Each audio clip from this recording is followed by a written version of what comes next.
बंदी छोड़ सतगुरु रामपाल जी परमेश्वर जी की जय हो। परमपिता परमेश्वर सारी सृष्टि के सर्जनहार सतगुरु रामपाल जी के पवित्र चरण कमल में मुझ पवन दास का अनंत कोटि दंडवत प्रणाम। सत्साई भाई और बहनों, बहुत बड़ी दया, बहुत बड़ी मेहर पूज्य गुरुदेव भगवान की, जिनके शुभ आशीर्वाद से इस घोर कलयुग में शारीरिक रूप से उनकी गैर हाजिरी में आप और हम सभी भाई बहन साथ संगति से जुड़कर मर्यादा में रहकर ये भक्ति कर पा रहे हैं। भाई और बहनों, कल दास ने ऑडियो डाली थी कि लगता है अब मुझ पवन दास के रिटायरमेंट का समय आ गया है, क्योंकि परमेश्वर अब अपनी संगत में से अपने युवा बच्चों को, अपने नए नए बच्चों को अपना आशीर्वाद देकर खड़ा कर रहे हैं और अधिक खुलासे करवाने के लिए, तेजी से इस मार्ग को आगे बढ़ाने के लिए। लेकिन भाई और बहनों, इस भक्ति मार्ग पर सतलोक आश्रमों के माध्यम से बहुत सारी आत्माएं आए दिन परमात्मा से जुड़ रही हैं, और ये भी परम सत्य है कि कोई भी आत्मा परमात्मा से जुड़ती है तो उस आत्मा को ये तत्व ज्ञान एकदम से नहीं हो पाता है। थोड़ा समय लगता है इस मार्ग को समझने में, परमात्मा के वचनों को समझने में, इस भक्ति मार्ग की मर्यादाओं को समझने में उन आत्माओं को समय लगता है। और परमात्मा चाहते हैं कि मेरी कोई भी आत्मा जो इस मार्ग से जुड़ती है वो मर्यादा ना तोड़े।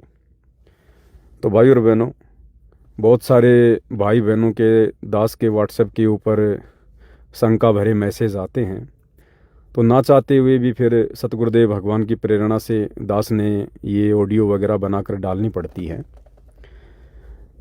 अभी एक बहन की शंका आई है जो सतलोक आश्रमों से जुड़ी हुई है। फिलहाल वो सतलोक आश्रमों में भी जाती है और साथ संगति की वीडियो भी देख रही है। तो बहन की शंका है, सत्साई भाई जी, मैंने सुना है बच्चों का नाम परमात्मा रखते हैं, मेरे लड़की हुई है तो इसका नाम परमात्मा से रखवाना चाहिए या फिर अपने आप ही रख दूं? परमात्मा तो अभी जेल धाम में है, तो मैं नाम कैसे रखूं? मुझे कुछ समझ नहीं आ रहा है। आश्रम वाले कह रहे हैं कि आश्रम वाले कह रहे हैं, मुझे कुछ समझ नहीं आ रहा है। आश्रम वाले कह रहे हैं कि बच्चों का नाम परमात्मा रखते हैं, पर मैं कैसे रखूं? और भाई जी, मेरी मर्यादा टूट गई है। मैं मर्यादा शुद्ध करने से डर रही हूं, क्योंकि मेरे साथ कुछ ऐसी अनहोनियां हो जाती हैं, इसलिए मुझे डर लगता है। मुझे समझ नहीं आ रहा है कि इस मार्ग पर मैं कैसे चलूं, और आगे मुझे बच्चे भी नहीं चाहिए, तो मुझे क्या करना चाहिए? ये शंका है बहन की। देखो भाई और बहनों, हमने इस भक्ति मार्ग पर परमात्मा जी के ज्ञान आधार से ही आगे चलना पड़ेगा। आज गुरुदेव भगवान ने हमें इतना ज्ञान दे दिया, इतना ज्ञान दे दिया, यदि हम भली भांति इस ज्ञान को आत्मसात कर लें तो हमने किसी से शंका का समाधान करवाने की भी आवश्यकता नहीं पड़ेगी। जैसे दास आपको अपना उदाहरण देता है, मैं पवन दास पूज्य गुरुदेव भगवान के आशीर्वाद से, और 12 अप्रैल 2013 को मुझे उनकी शरण प्राप्त हुई थी। भाई और बहनों, दास ने एकाध शंका यदि कभी व्यक्त की होगी तो केवल अपने गुरुदेव भगवान के सामने सतलोक आश्रम बरवाड़ा में ही व्यक्त की होगी। वैसे तो मुझे याद नहीं आता कि मैंने ऐसी कोई शंका परमात्मा जी के सामने रखी होगी। ये चाहे मेरे कुछ पिछले संस्कार कह लीजिए, वर्तमान में तो मैं इतना ज्ञान नहीं समझ पाया, इतना परमात्मा के मार्ग पर शुरुआत में दृढ़ होकर नहीं चल पाया था, लेकिन कुछ पिछले संस्कार रहे होंगे, परमात्मा जी का आशीर्वाद रहा होगा। दास को कभी किसी से शंका का समाधान करवाने की आवश्यकता नहीं पड़ी, और बहुत ही कम समय में बरवाला कांड होते ही दास को परमात्मा ने साथ संगति के लिए खड़ा कर दिया, निमित्त बना दिया, और उसके बाद ज़्यादा भी नहीं तो कई हज़ारों की संख्या में भगत भाई बहनों की शंकाओं का समाधान परमात्मा ने मुझ 2 कौड़ी के जीव पवन दास के माध्यम से जो है वो करवाया। और भी बहुत सारे खुलासे परमात्मा ने अध्यात्म के अपनी पुस्तकों में जो संकेत उन्होंने छुपा रखे थे, अपने सत्संगों में जो संकेत उन्होंने छुपा रखे थे, जो अभी तक संगत में बाहर नहीं आए थे, परमात्मा ने इस कुत्ते को सेवा दी और बखूबी सभी भगत भाई बहनों के सामने वो बातें हमने रखी। तो ये कुछ पिछले संस्कार थे, वर्तमान में परमात्मा जी का आशीर्वाद था। अब ये तो समर्थ है, सर्वशक्तिमान परमात्मा है, ये परमेश्वर चाहे तो बिना ज्ञान समझाए किसी से भी अपना कार्य करवा सकते हैं। मिट्टी के डले से परमात्मा अपना काम करवा सकते हैं, उनकी मौज। तो कहने का मतलब है भाई और बहनों, भक्ति मार्ग पर यदि सफल होना है, देखो एक दूसरे भगत भाई से सलाह लेना, समाधान करवाना, ये कोई बुरी बात नहीं है, गलत नहीं है, क्योंकि इस मार्ग से दुनिया तो अपरिचित है। तो इस मार्ग से जो परिचित होंगे परमात्मा के बच्चे, वही तो एक दूसरे की शंकाओं का समाधान करेंगे, जैसा भी उनको परमात्मा जी का ज्ञान समझ में आया। तो सलाह लेना बहुत अच्छी बात है, लेकिन हमने एक समय ऐसा आता है इस भक्ति मार्ग पर कि हमने आत्मनिर्भर बनना पड़ेगा। यदि हम इसी प्रकार से एक दूसरे के ऊपर निर्भर रहे तो यहाँ भी एक प्रकार से काल का दाव लग जाएगा, क्योंकि जब हम त्रिकुटी की यात्रा करेंगे तो हमारे साथ में कोई नहीं होगा, परमात्मा जी का ज्ञान होगा। और इस भक्ति को पृथ्वी लोक पर रह के हमने जिस कदर की है, मर्यादाओं में रहकर, वो दृढ़ता, वो शक्ति हमारे साथ रहेगी। पूज्य गुरुदेव भगवान साथ में रहेंगे, लेकिन वो शब्द रूप में रहेंगे, सूक्ष्म रूप में रहेंगे, हमारे संग संग वो चलेंगे। और जहाँ आवश्यकता पड़ेगी उनको शरीर धारण करने की, परमात्मा अपने बच्चे के लिए शरीर भी धारण कर लेंगे, लेकिन वैसे हमें दिखाई नहीं देंगे कि गुरुदेव भगवान मेरे साथ में है। तो हमने इस ज्ञान को ही आधार बनाना पड़ेगा और मर्यादाओं में रहकर अपनी भक्ति करनी पड़ेगी। भक्ति की शक्ति से और ज्ञान आधार से हम इस जंग को मालिक के आशीर्वाद से जीत पाएंगे। तो एक समय भक्ति मार्ग पर ऐसा आ जाना चाहिए कि हमने अपने गुरुदेव भगवान के अलावा, उनके सत्संगों के अलावा और इस भक्ति के अलावा हमने तीसरे व्यक्ति की आवश्यकता नहीं पड़नी चाहिए। तब भाई और बहनों परमात्मा हम पर रजा बख्शेंगे, दया बख्शेंगे परमेश्वर।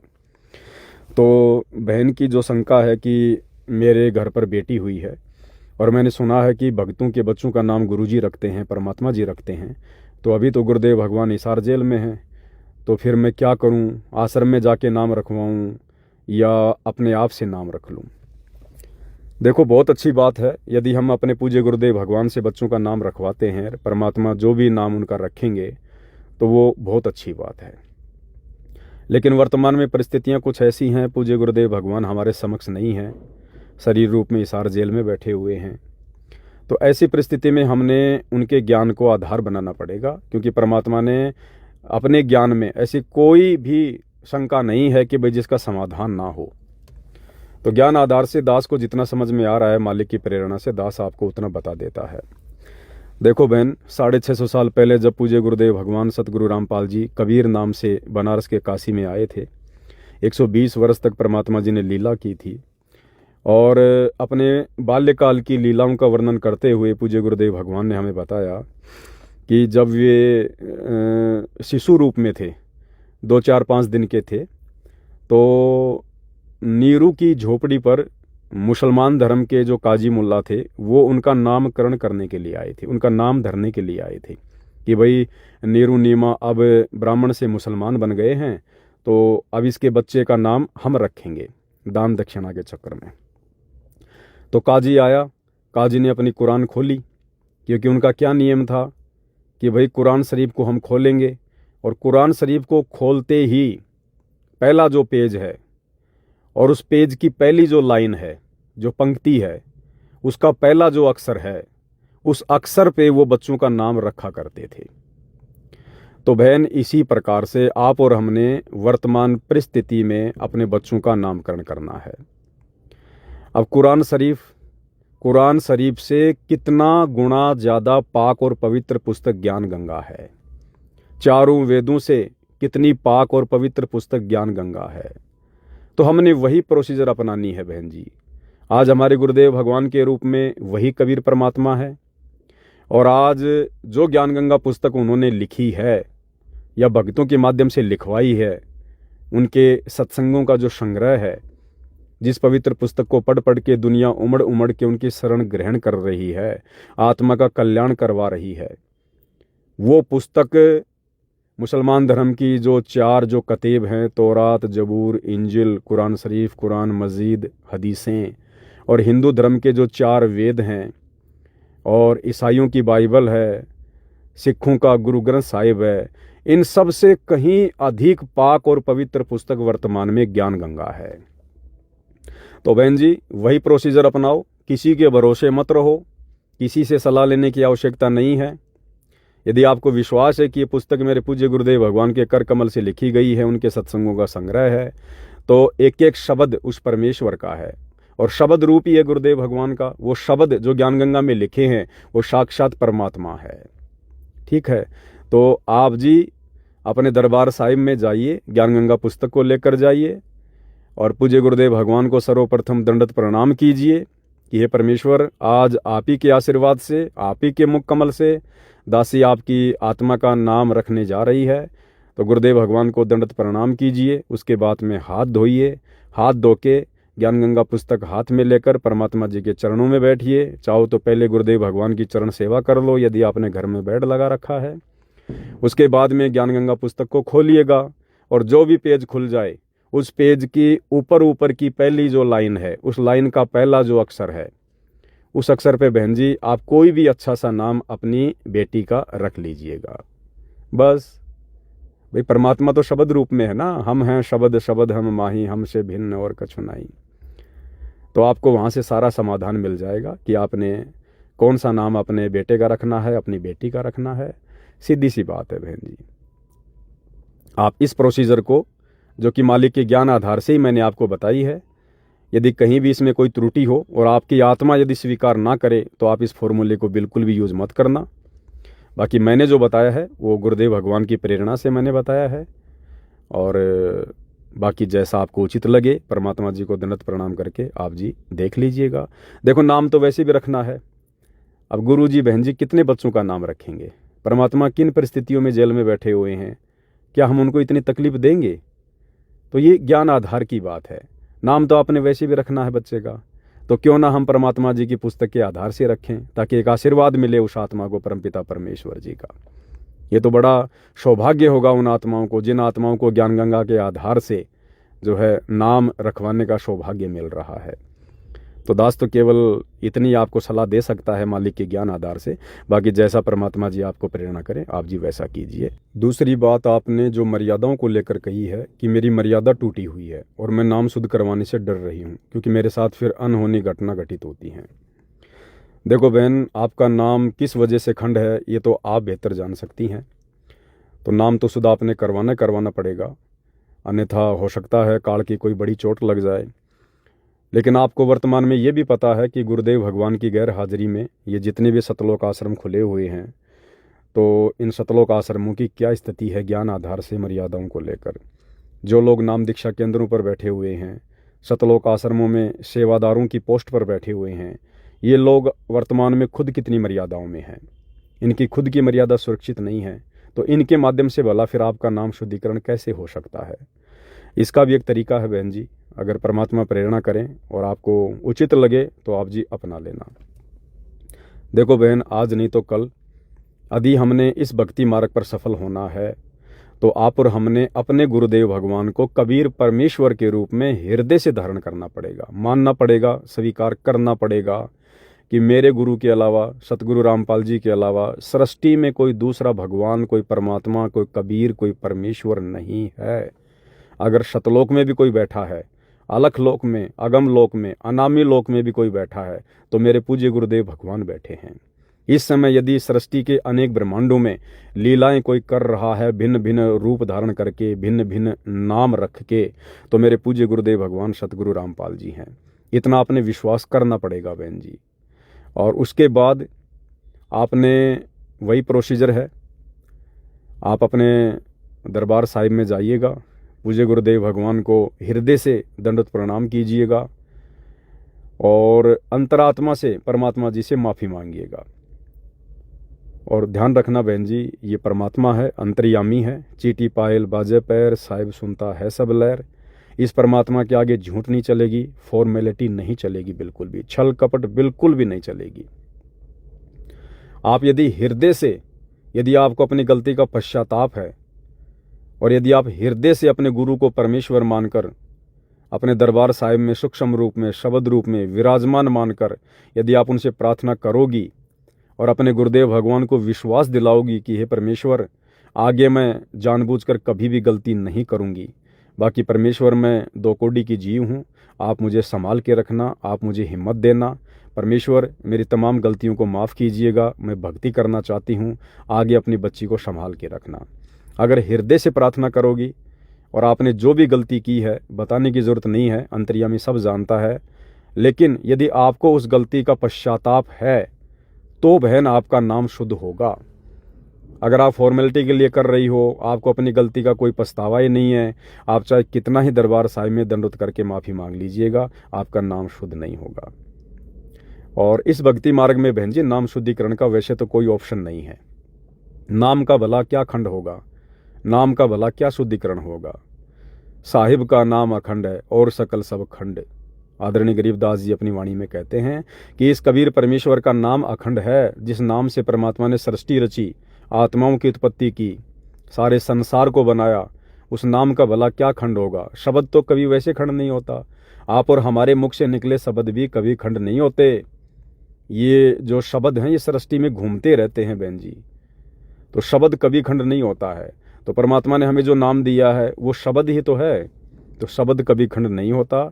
शब्द के साथ में, नाम के साथ में गुरुदेव हमें जो मर्यादा देते हैं, वो मर्यादा टूटने से वो शब्द अपना काम करना बंद कर देता है। इतनी सी बात है। बाकी इस भक्ति मार्ग पर शुद्धिकरण का कोई ऑप्शन नहीं है।